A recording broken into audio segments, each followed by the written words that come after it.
Ночью в столице кипели нешуточные страсти. Толпы подозрительных личностей пытались громить торговый центр Вефа, кафе «Новат» и даже выдвинулись в госрезиденция. Это осколки стекол финансового заведения, которое находится по улице Байтик-Батыра.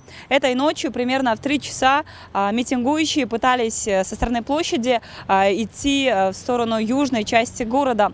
По дороге они начали громить некоторые объекты, в том числе и это заведение. Кроме этого, митингующие пытались разгромить кафе «Новат», однако, по словам сотрудников чайханы, они смогли отстоять свое заведение.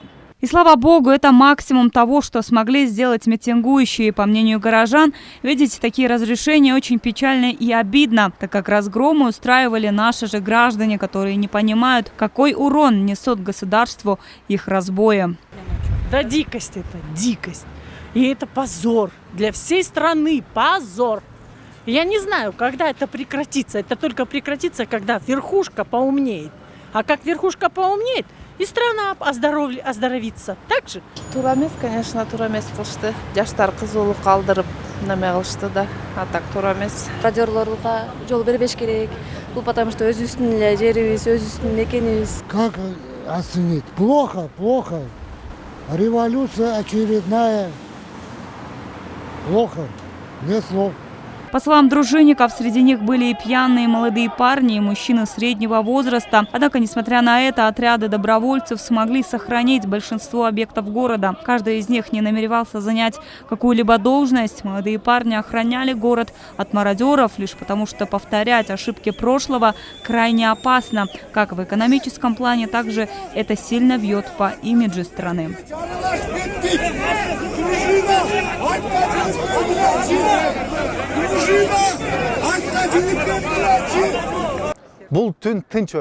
Эта ночь была спокойной. Среди дружинников были представители практически всех регионов. Среди некоторых митингующих в действительности были мысли и намерения о мародерстве. Но этого не произошло, так как, видя, что нас большинство, наоборот, начали присоединяться к нашему движению.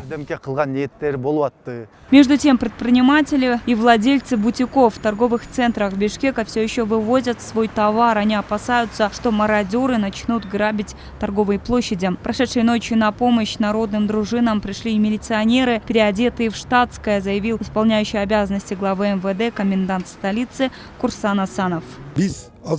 Мы сейчас с помощью народа будем патрулировать город. Не должно быть мародерства в городе. Вчера, в связи с тем, что многие сотрудники милиции были ранены, они не смогли выйти на патрулирование города. Мы зарегистрировали факты о сломанных стеклах в некоторых заведениях. А также были факты незаконного вхождения в гостиницы. Мы все это зарегистрировали и будем вести по ним дальнейшее расследование.